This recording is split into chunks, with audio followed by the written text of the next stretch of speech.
محبوب غم گسار کی محنتوں کا یہ خوب ہم نے صلہ دیا، محبوب غم گسار کی محنتوں کا یہ خوب ہم نے صلہ دیا، جو ہمارے غم میں سدا رہے ہم نے انہیں دل سے بھلا دیا۔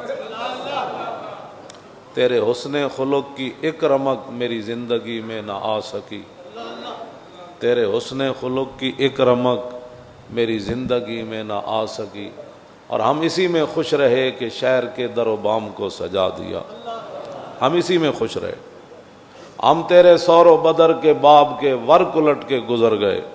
حضور بدر تشریف لے گئے، سور بس گئے جی، میں نے زیارت کی اور یہ نہیں پا کہ حضور یہاں کیوں آئے، یہاں پھر غار میں کیوں رہے، پھر حضور نے مکہ کیوں چھوڑا، پھر حضور ہجرت کر کے مدینہ منورہ کیوں تشریف لے گئے، یہ نہیں، بس وہ میں نے غار پر گیا تھا، بس دیکھی تھی تو میں نے وہاں۔ ہم تیرے سور و بدر کے باب کے ورق الٹ کے گزر گئے اور تیری روایتوں کی حکایتوں نے ہمیں مزہ دیا۔ مولانا صاحب تقریر کر دیتی، قوم نے نعرہ لا دیتا، اس کے بعد صبح پھر وہی روٹین، وہی معاملات، وہی حضور کے دین کے خلاف، وہی سودی نظام، وہی کفر کی غلامی، وہی کفر کے احکام، وہی ڈاکٹر عافیہ صدیقی اندر، وہی مسجدوں کے سپیکر اتر گئے، نصاب قرآن و حدیث کا نکال دیا گیا، ختم نبوت کا مضمون نکال دیا گیا، امہات المومنین کی سیرت رسول اللہ کے فرامین، خلفائے راشدین کے معاملات کو نصاب سے ختم کر دیا گیا۔ ہم اسی پر خوش ہیں، ہم تیرے سور و باب کے ورق الٹ کے گزر گئے، کیوں دی تیری روایتوں کی حکایتوں نے مزہ دیا۔ روایت مولانا نے بیان کر دی، بس تقریر ہو گئی، نعت خان نے نعت پڑھ دی، اور نعت جو ہے اس کے بعد پھر وہ گھر چلا گیا، پیسے سمیٹے، پھر جہاز پر بیٹھا کسی اور ملک چلا گیا، مولانا گاڑی پر بیٹھے کسی دوسرے شہر تقریر کرنے کے لیے۔ ہونا کیا ہے، کرنا کیا ہے، 72 سال تو ہو گئے، کرنا کیا ہے؟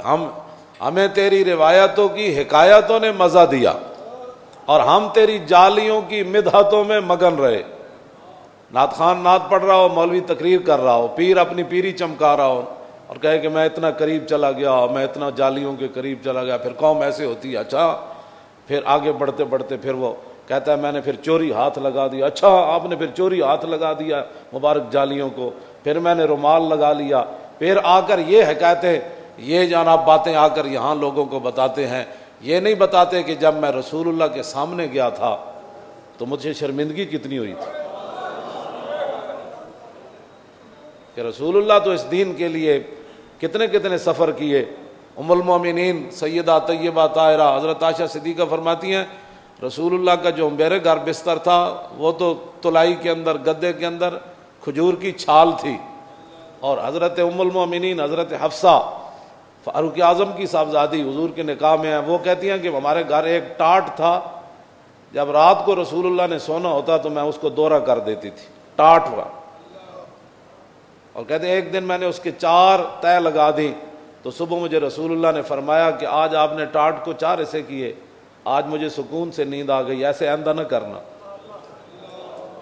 ہم تیرے سور و بدر کے باب کے ورق الٹ کے گزر گئے۔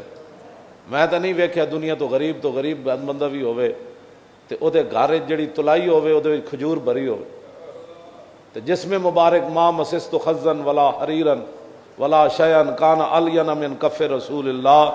انس بن مالک کہندے میں 10 سال حضور دی خدمت کیتی تے میں نہ کوئی ریشم یو جا نرم پایا، نہ کائنات دا کوئی اور کپڑا نرم پایا جڑا حضور دے جسم نالوں نرم ہو تے رسول اللہ نے چیز۔ ہم بس صرف تقریر سن کے سبحان اللہ، اور پھر انہی ظالموں کو جا کر انہی ظالموں کی جناب وہ مم مشا ما ظالم و یعلم انہ یا ظالم، ہیں جی، مم مشا ظالم لیکویہ، ہم ظالموں کے ساتھ کرتے ہیں تاکہ وہ ظالم جو ہے وہ MNA بن جائے، وہ ظالم MPA بن جائے، ظالم جو ہے وہ چیئرمین بن جائے، ظالم جو ہے وہ کونسلر بن جائے۔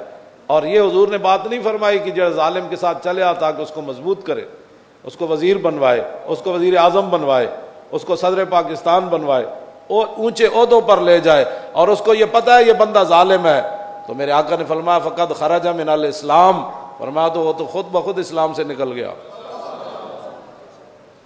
ظالموں کے ساتھ دے کر، ظالموں کا ساتھ دے کر، امام جلال الدین سیوطی لکھا ایک بزرگ سن محمد بن زین، انہوں نے رسول اللہ دی زیارت ہوندی سی، ایک دن ایک بندہ آ گیا, وہ کہنے لگا حضور بادشاہ کو چلو میرا کم بڑا ہے.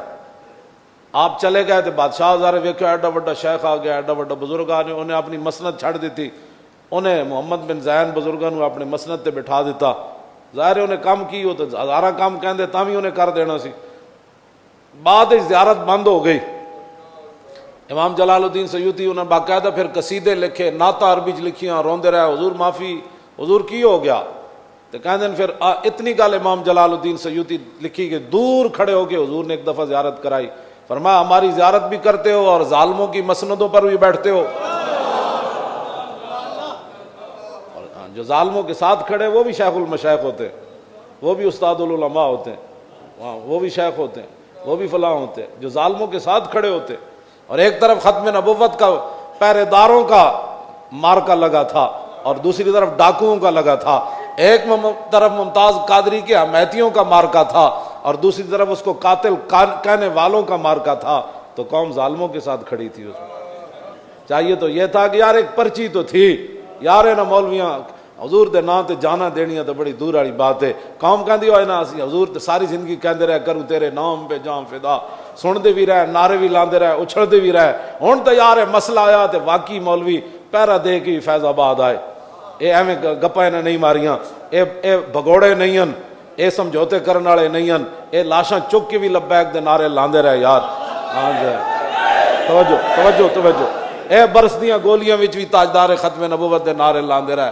اے 12,000 شیل جڑے جناب انہاں دیاں تاریخاں بھی مک گئیاں سن, ایڈی ایڈیاں بوتلاں بھی انہاں تے سٹیاں, انہاں دا کنٹینر 1 انچ نہیں ہلیا. یار وہ کیڑی پاور سی جڑی انہاں نو بٹھائی رکھیا, وہ پاور اسلام دی سی, رسول اللہ دی ختم نبوت دے غیرت دی پاور سی, حضور دی ناموس دے اوتے جان قربان کرن دی پاور سی. تے قوم نو چاہیدا سی انہاں کہ یار تے ایک پرچی ہے جی, وہ جو نہ تھے تو کچھ نہ تھا. مینو یہ جڑی شکل ملی, مینو جڑیاں عزتاں ملیاں, یہ تے انہاں دی وجہ تو تھی. وہ جو نہ تھے تو کچھ نہ تھا, اور وہ جو نہ ہو تو کچھ نہ ہو. جان ہے وہ جہان کی. جڑیاں میں آیتاں پڑھیاں انہاں دا بھی ترجمہ اعلی حضرت بریلوی یہ کیتا, ہوتے کہاں خلیل و بنا اور کعبہ و منا, اور لولاک والے صاحبی سب تیرے گھر کی ہے. اور مولا علی نے واری تیری نیند پر نماز, اور وہ بھی اثر جو سب سے اعلیٰ, بلکہ صدیق غار میں جان ان پہ دے چکے, اور حفظ جان تو جان فروز غرر کی ہے. ہاں تو نے انہیں جان دی, انہیں پھیر دی نماز, پر وہ تو کر چکے تھے جو کرنی بشر کی ہے. اور ثابت ہوا کہ جملہ فرائض اصل الاصول بندگی استاجور کی ہے.